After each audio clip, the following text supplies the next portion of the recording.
Buenos días, compañeros. Si os parece, nos juntamos un poco para poder charlar, que no parezca esto que estamos desperdigados.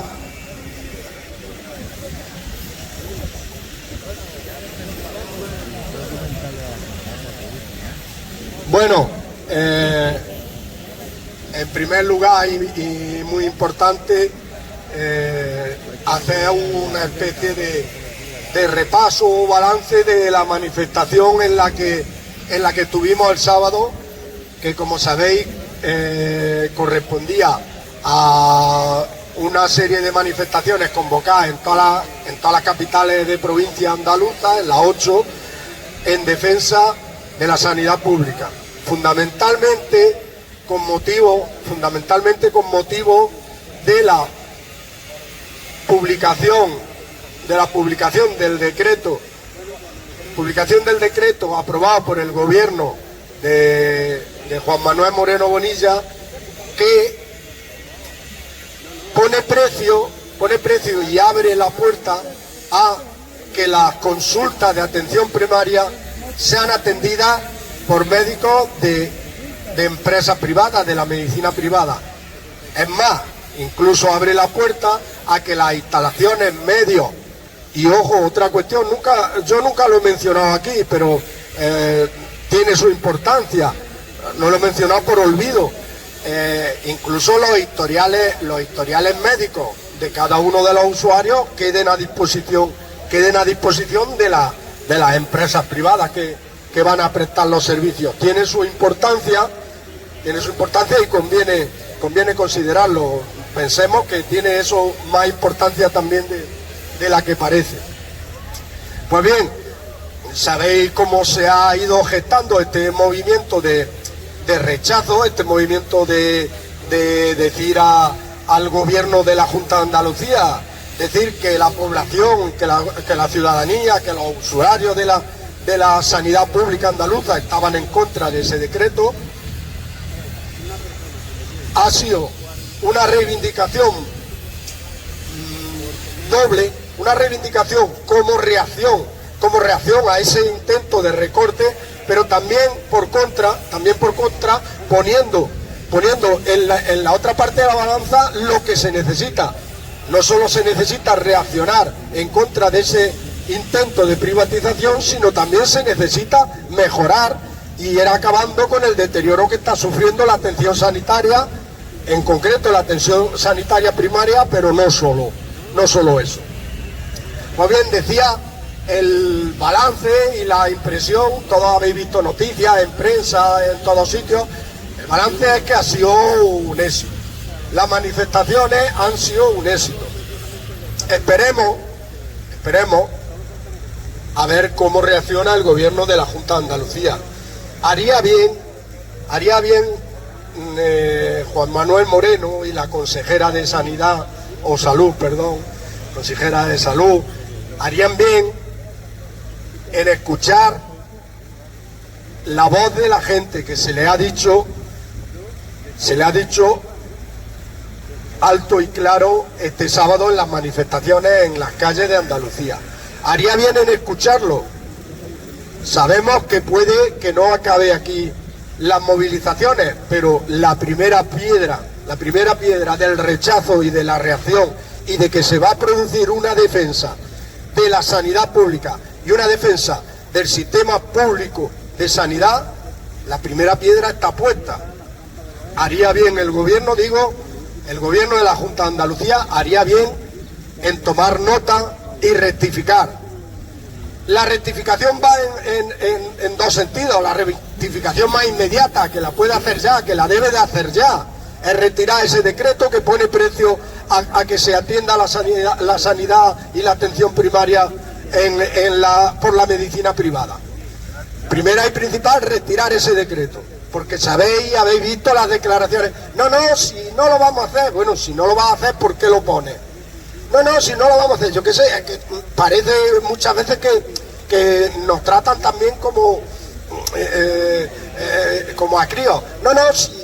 Si es mentira, si eso lo que están diciendo es mentira, nosotros no vamos a privatizar, nosotros no vamos a hacer. Bueno, pues si vosotros no vais a privatizar y no vais a hacer, ¿por qué introducir por primera vez en el decreto precio y posibilidad de cuando se reúna no sé qué condiciones o no sé qué circunstancias derivar? Que ya lo dijimos el otro día. Lo que pone el decreto es que en situaciones excepcionales que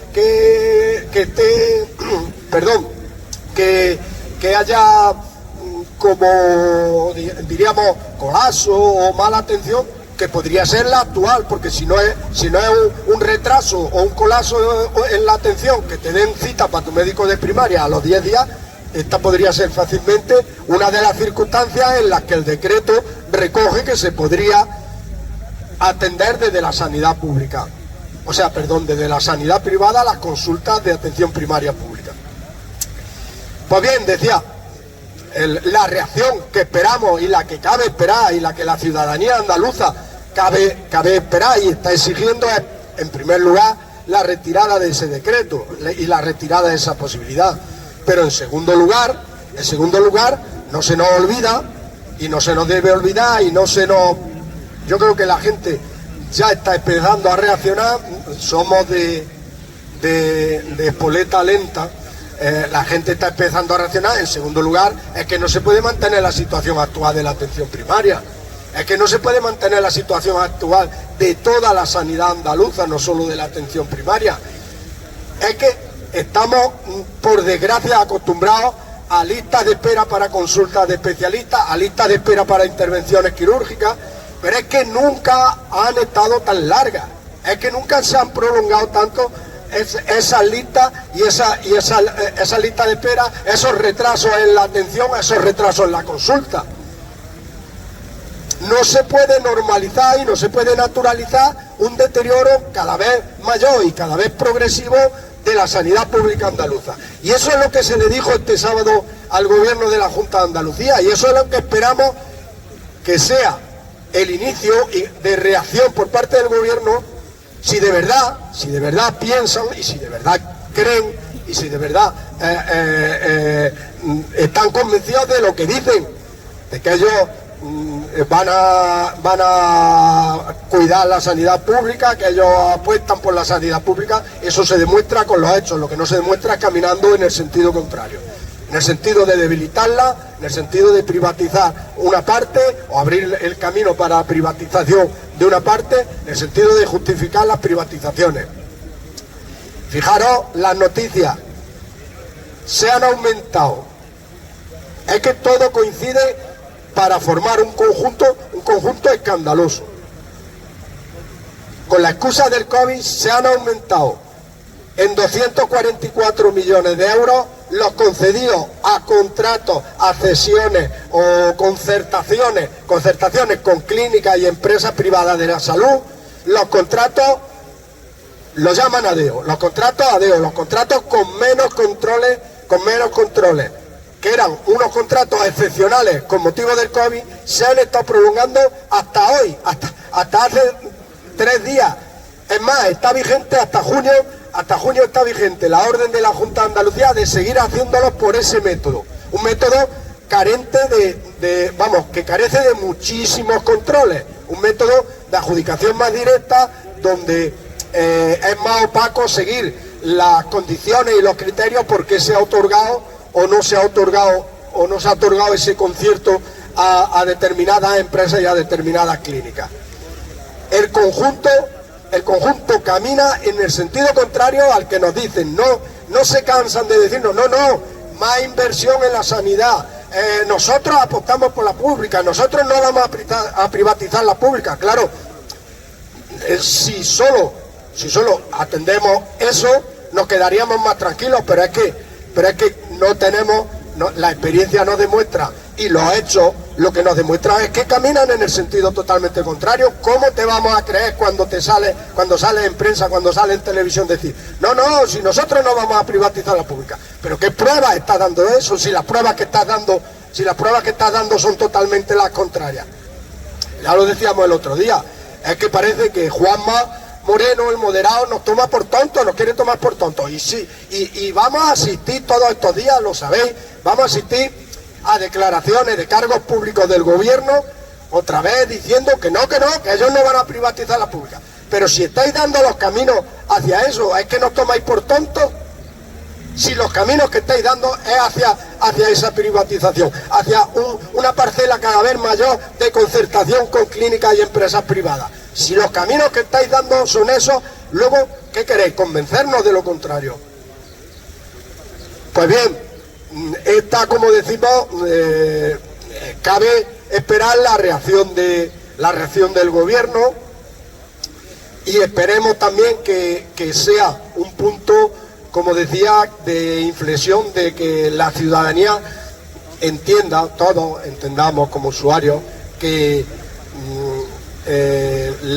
los servicios públicos y en concreto la sanidad pública es un elemento que iguala a todos los ciudadanos, con independencia de los recursos que puedan tener, los recursos económicos, un elemento y una institución que tenemos la ciudadanía que protege a todos con independencia de su capacidad, que iguala mucho, que hace una sociedad más igualitaria. Y esperemos que sea, como digo, una toma de conciencia, que cualquier pérdida en ese sentido haría sociedades o haría una Andalucía más injusta, haría una Andalucía menos igualitaria, haría una Andalucía de dos caminos y de dos velocidades, y tanto puedes tener acceso a una sanidad de calidad, y si no tienes, pues tendrás acceso a una sanidad de beneficencia y cada vez más mermada en recursos y en calidad de asistencia. Bueno, eso por un lado. Luego, si queréis, ahora lo dejo y hablamos de la impresión que ha habido. Bueno, solamente decir, de la plataforma, ¿os acordáis que dijimos que íbamos a poner un autobús? Estuvimos apuntando, pero había solo 24 personas apuntadas. Con los precios que tenía el autobús, salía bastante más caro hacer eso, estando en Jaén tan cerca como está, salía bastante más caro hacer el viaje en autobús y poner un autobús solo para 24 personas que hacerlo con coche. Entonces, algunas personas pusimos los coches, se acordó que la plataforma abonaba para el combustible y para el aparcamiento, abonaba 20 euros y no ha salido más económico. Es una pena que no fuésemos capaces de llenar el autobús, pero bueno, estuvimos allí presentes con nuestra pancarta, con nuestros chalecos, junto la plataforma por la defensa de la sanidad pública en Jaén. La componen sectores sanitarios y sectores de fundamentalmente sectores sanitarios y sectores sindicales sanitarios, y la apoyan y la apoyamos del orden de 25 organizaciones, plataformas, asociaciones y partidos políticos. Allí hubo del orden de 25 que vamos a seguir trabajando y que vamos a seguir. Nos comprometimos a que somos el apoyo de esa plataforma y nos comprometimos a seguir trabajando en la consecución de una sanidad mejor y en la consecución de la retirada, sobre todo, de este decreto que pone precio a la atención por parte de la privatización de la sanidad, a la atención primaria. Ahora, si queréis, si os parece, dejamos, por si algunos más queréis dar vuestra impresión de las manifestaciones, y después hablamos algo de los avances que vamos conociendo en la reforma, en la segunda fase de la reforma de pensiones. ¿Alguien que quiera hablar ahora sobre las... Déjale a Pepe Fuentes.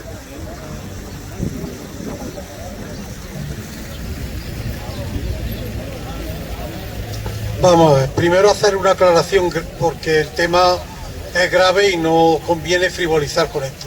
El tema de las historias clínicas. Las historias clínicas, por fortuna, ya están más que controladas. No se puede decir con esa alegría que has dicho tú que las historias clínicas caen en manos de las clínicas privadas. No caen en manos de las clínicas privadas. Las historias clínicas están en una base de datos y las clínicas privadas tienen acceso a esa base de datos. Pero te puedo decir que también tiene una base de datos el Ministerio del Interior, y hay muchos organismos que tienen acceso a esa base de datos, pero con la diferencia de que queda constancia de los datos que se consultan. De manera que si en una clínica privada alguien quisiera hacer mal uso de los datos, quedaría una constancia, un rastro que se puede localizar. Durante mucho tiempo en la medicina pública, en la sanidad pública, los médicos de la sanidad pública acumulaban las historias clínicas en sus mesas, incluso se las llevaban a congresos para hablar de enfermos y tal, hasta que se puso un orden en aquello. Y hablo con cierto conocimiento porque mi esposa es documentalista clínica, trabaja en un hospital, en el hospital de Jaén, y trabaja con la historia.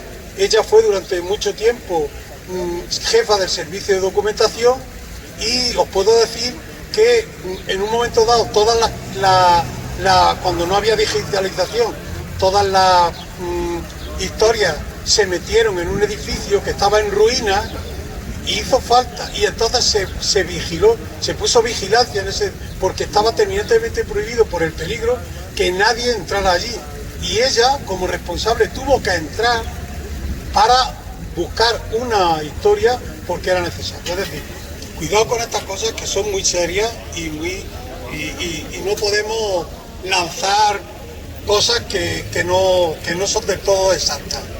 Segundo, el tema de las contratas, el chollo este que se ha buscado el señor presidente con las clínicas privadas y tal, que se le ha acabado ya. Sabemos, y si no, el que no lo sepa, se lo digo yo, que a raíz de la COVID el gobierno dejó manga ancha para que en caso de problemas de atascamiento, por decirlo en román paladino, de personal que no se pudiera atender, se pudieran echar mano sin concurso ni nada de clínicas privadas, ¿no? Y eso duró durante todo el COVID, hasta que se consideró que ya estaba controlado, ¿no? Pero esta gente, sin decirle a nadie nada, siguieron aplicando esa norma. Este año se ha descubierto esta práctica que venían haciendo y se les dieron órdenes terminantes de que todos los contratos que había con clínicas privadas, en el momento en que cumplieran, cesaban. Y se tenía que aplicar el método de concurso tal y cual, que ya no se puede decir a este voy, ¿no? Consecuencias de eso, pues yo el sábado por la noche recibí un aviso por teléfono en mi móvil citándome para ayer a las 8:30 de la mañana, ayer domingo a las 8:30 de la mañana, para una resonancia. Es decir, algo se está moviendo cuando ya las privadas se le hacen los dedos huéspedes y están utilizando hasta los domingos para todo lo que ellos tenían planificado hacerlo antes de que les corten el grifo. Entonces creo que este dato es interesante conocerlo.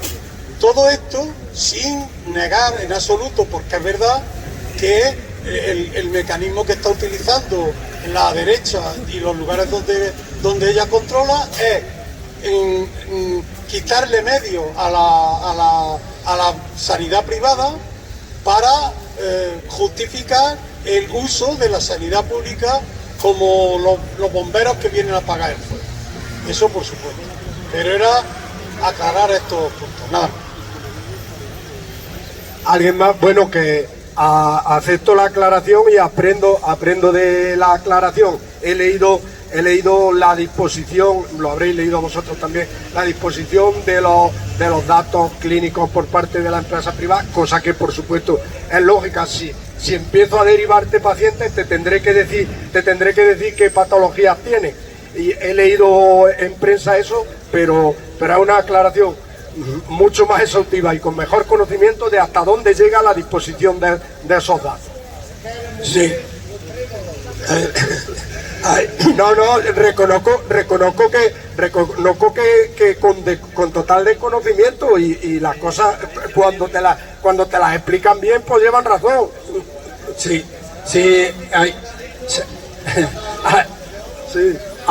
hay una cuestión.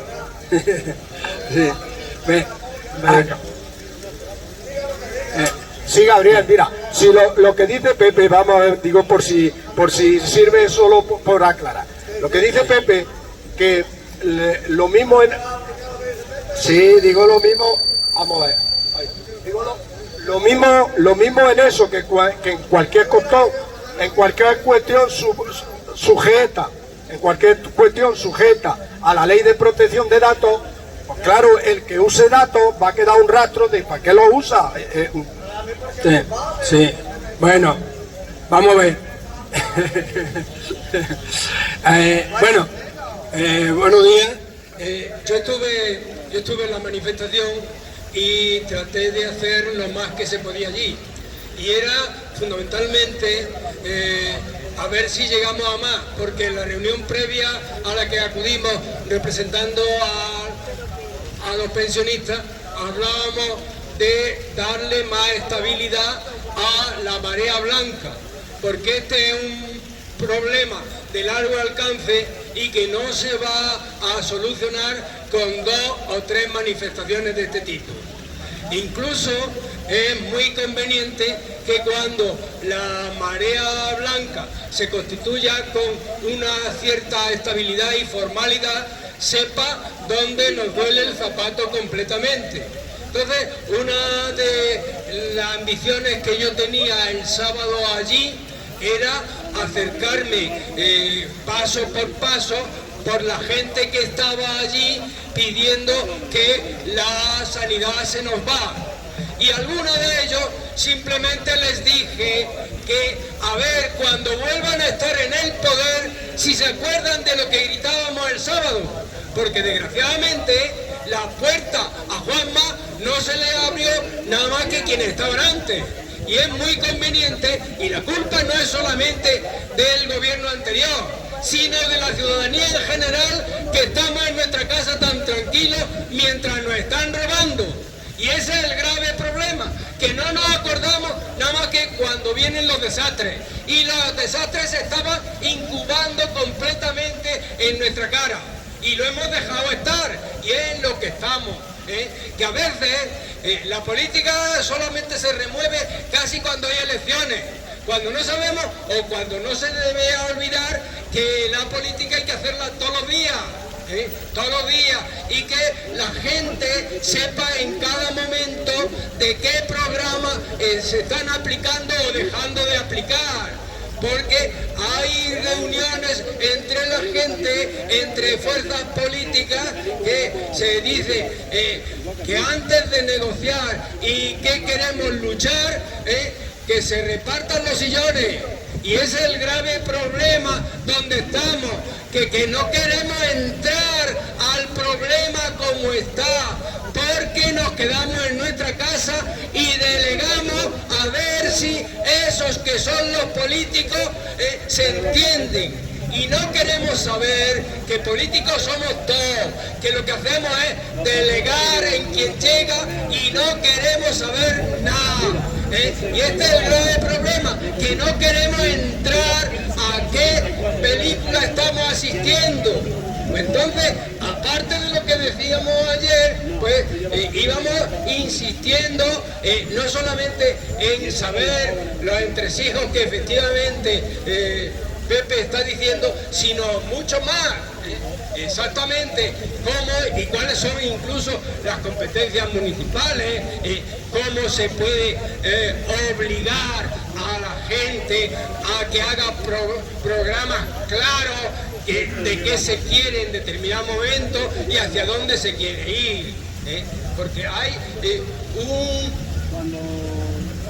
un despliegue de palabras que muchas veces no se corresponden con las realidades, y es conveniente de verdad que entremos.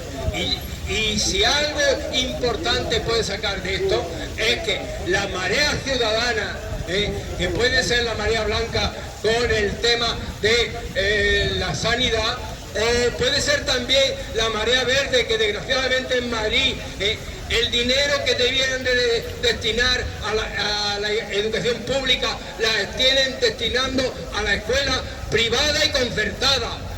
Cualquiera de ellas que no está en los barrios cuidado y allá en los sitios donde tendrían que cuidarse, que atenderse con más cuidado a las situaciones vulnerables.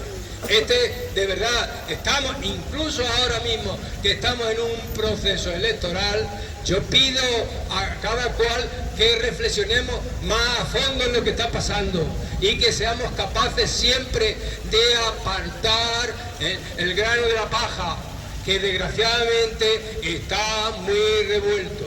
Perdonad, no quiero decir más, pero vengo muy sufrido, porque cuanto más sé, más sufro. Perdón. Bueno, ¿algún compañero quiere decir algo? De las manifestaciones relacionadas con la salud. Fijaros que en los contratos estos hay datos que hablan de 244 millones de euros contratados por la prolongación esa que ha hecho la Junta de Andalucía, la prolongación artificial de la situación excepcional, cuando desde el gobierno central se había quitado el paraguas para esa contratación especial, para esa contratación con menos controles, para esa contratación más rápida, casi de una adjudicación directa. Pues hablan de 244 millones de euros cotizados. ¿Comprendéis dónde va luego cuando dicen las otras palabras que son verdad, pero una verdad, no sé si media verdad o casi un engaño? Cuando dicen, nunca se ha gastado tanto en sanidad como ahora. Sí, en toda la sanidad, Pero ¿qué parte y qué porcentaje ha ido a la sanidad privada? Tampoco nunca ha supuesto un porcentaje tan alto, la subcontratación y la concertación con la sanidad privada. Ya digo, mentiras, medias verdades o como lo queramos llamar. Bueno, en otro orden de cosas, en la reforma de pensiones vamos conociendo cada día más. Hay sobre todo por aclarar una cuestión.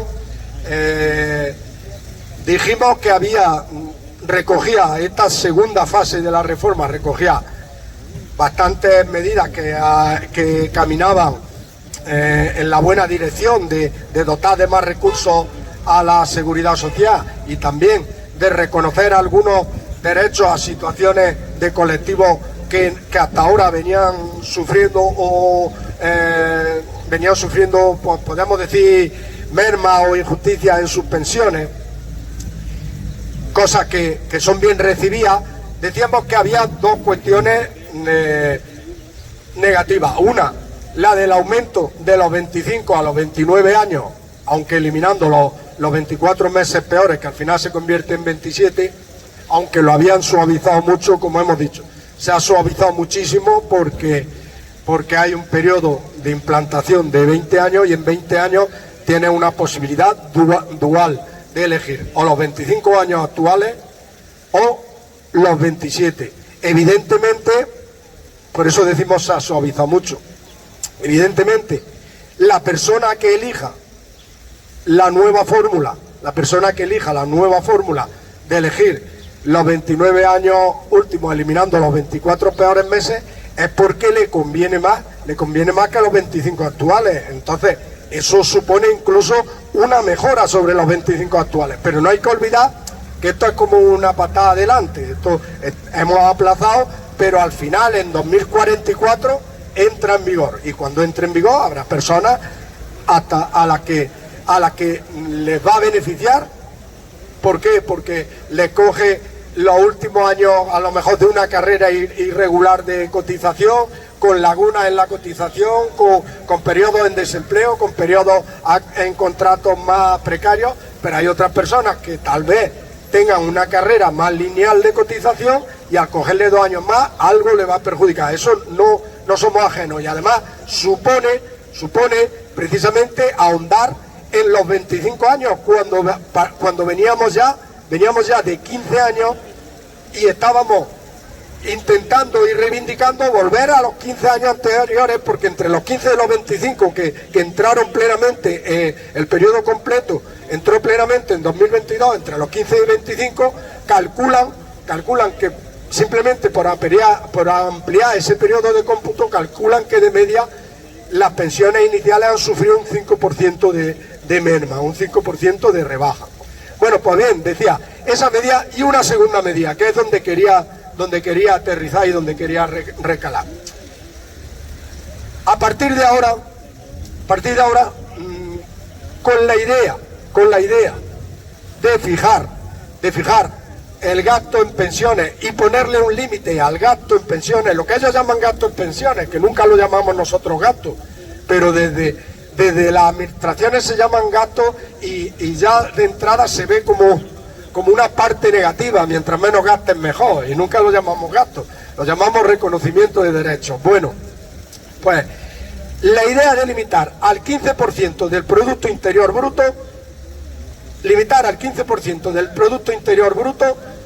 el gasto en pensiones. Con ese objetivo de que no supere el 15% del Producto Interior Bruto, con una proyección hasta 2050, haciendo cálculos conforme va a haber incorporaciones de nuevas jubilaciones, cuánto supondría el gasto en 2030, 35, 39, 40, con objeto de limitarlo al 15%, se ha creado la obligación de hacer trianualmente, cada 3 años, un informe con la perspectiva de cuánto va a suponer el gasto, cuánto va a aumentar el gasto o cuánto supondrá en cada periodo el gasto. Y de ir proponiendo al gobierno medidas con el objetivo de que no supere ese gasto del 15%. El organismo encargado de realizar esto va a ser la IREF. La IREF, datos breves. La IREF fue una agencia, en teoría, agencia independiente de responsabilidad fiscal. Una agencia independiente que se creó a raíz de modificar la Constitución, modificar el artículo 135 de la Constitución. ¿Os acordáis cuando lo modificaron con el gobierno de Zapatero y Mariano Rajoy? En una noche se pusieron de acuerdo y modificaron la Constitución, que venía a decir en esencia que había que controlar el gasto, había que cumplir con las reglas europeas de responsabilidad fiscal en cuanto a gasto del Estado y en cuanto a objetivos de inflación, eso, y que había que dar prioridad, lo fundamental, ojo con esto, había que dar prioridad al pago de la deuda sobre cualquier otro gasto social del Estado y de la Administración.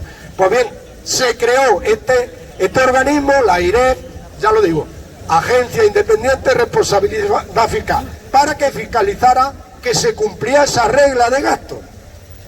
Pues bien, a este organismo se le ha encargado, a través de esta reforma, a este organismo que trianualmente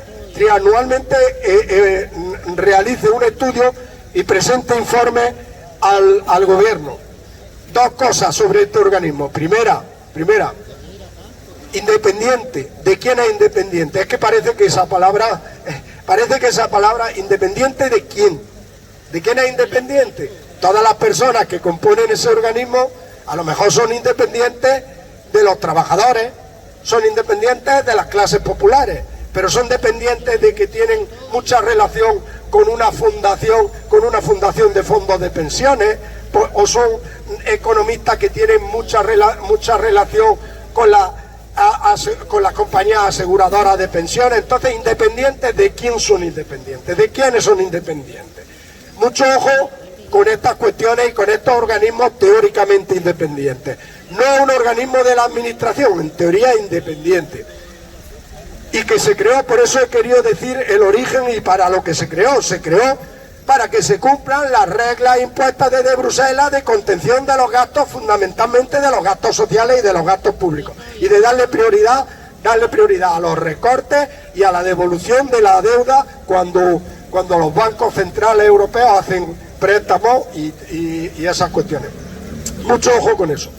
Pero una cuestión, para tranquilidad, hemos visto que hace 2 o 3 días, la misma IREF, por eso quería recalar aquí, la misma IREF venía a poner unas pocas dudas sobre la reforma de pensiones. ha salido un artículo publicado hace 2 o 3 días que la AIRE ponía dudas sobre esta reforma de pensiones, sobre si va a ser capaz, la eterna duda de si el sistema público de pensiones va a ser sostenible, va a ser capaz, y venía a poner ciertas dudas. Pues decir una cosa, en España ahora mismo, el gasto en pensiones anda por el 12,5 del Producto Interior Bruto. El 12,5 del Producto Interior Bruto. En Italia, Alemania, Suecia, Holanda, el gasto en pensiones está en el 15% del Producto Interior Bruto. La perspectiva de aumento nunca nos lleva a ese 15%. Veremos la evolución, porque de aquí a 2040 o 2050 veremos la evolución, pero nunca nos lleva, y hay margen para ese 15% del gasto en pensiones. Decíamos también, la actual reforma de pensiones viene a dotar de más recursos con el aumento de las cotizaciones máximas, con el aumento del mecanismo de equidad intergeneracional, con la cuota de solidaridad de cotización para la cantidad que se quedaba sin cotizar. Viene a aumentar los recursos para hacer frente a las pensiones. Las perspectivas no es que haya ningún problema, pero se olvidan del problema principal, y es que los gastos que no corresponden a la seguridad social, que se le están cargando a la seguridad social. Prácticamente gracias a la concienciación y a la movilización de los pensionistas, prácticamente se están eliminando. Todavía no se han eliminado todos. Llevamos 2 años en los presupuestos generales del Estado haciendo transferencias del Estado a la Seguridad Social para que abone esos gastos que ha decidido el Estado y que no son contributivos y que no son pensiones contributivas y que hasta ahora se estaban abonando con las cotizaciones de los trabajadores. Pues bien, se olvidan de la cosa más importante de cara a la cantidad de recursos necesarios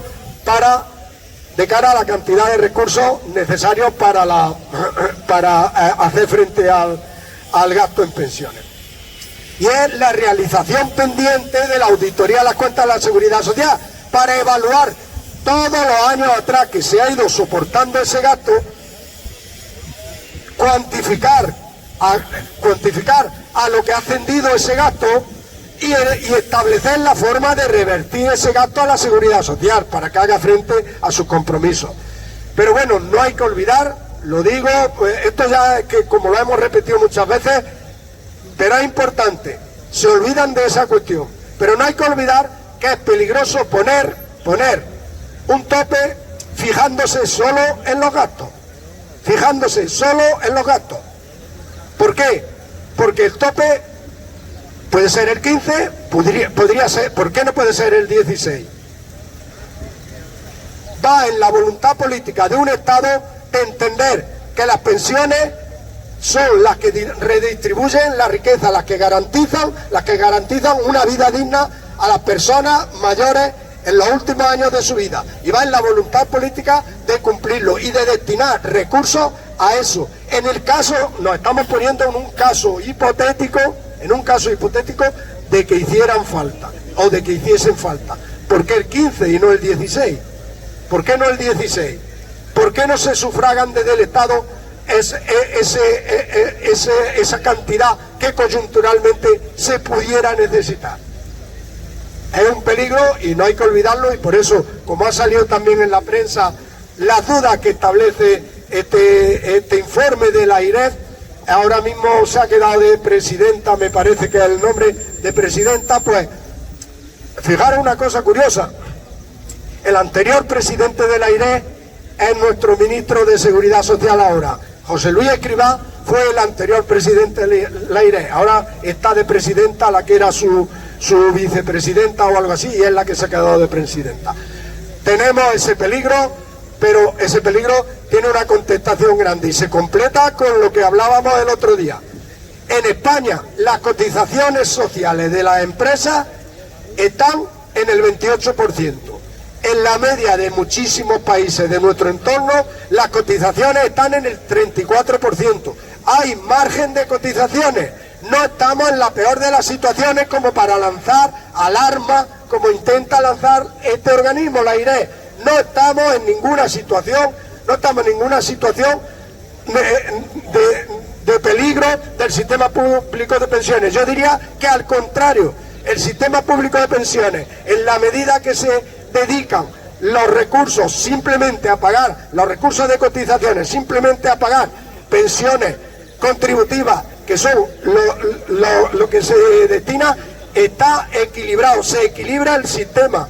No hay motivo para lanzar alarma ninguna sobre el sistema público de pensiones español.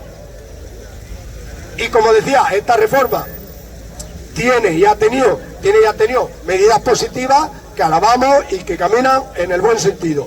Y hay que alejar toda duda y hay que despejar toda duda sobre la sostenibilidad del sistema, porque con datos, no con palabras, con datos, estamos con un margen muy inferior, un margen muy inferior al de otros países que están sosteniendo un sistema público de pensiones. Estamos con datos suficientes y con margen suficiente como para lanzar alarma sobre el sistema público de pensiones. Otra cuestión que quería decir, y ya con esto terminamos y dejo que habléis. Fijaros que parece un contrasentido decir que bueno, que hay medidas que caminan en el buen sentido y decir que se necesita seguir con la lucha y todo. Pues claro, porque las reivindicaciones que nos venimos planteando desde los movimientos pensionistas desde hace muchísimo tiempo van en dos sentidos. Primero, una reivindicación que era una reivindicación reactiva, reacción ante los recortes.